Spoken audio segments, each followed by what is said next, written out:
Principal, I have 3 students here who are in trouble. Alright, I'll just go through them one by one. Why are you here? I threw my desk out the window during a test. That's fine, we'll just buy a new desk, you're good. Alright, cool. Moving on, why are you here? I pulled the fire alarm during class as a prank. You actually got me out of a really boring meeting when you did that, so you're good. Alright, thanks, G. Alright, and why are you here? Oh, I was caught eating food during class. You were caught eating what during class?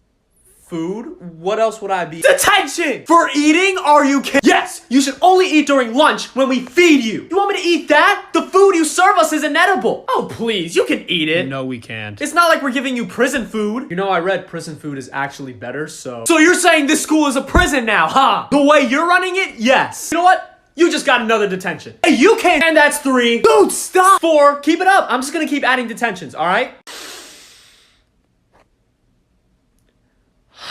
Detention! Why? Because I don't like your face. Huh?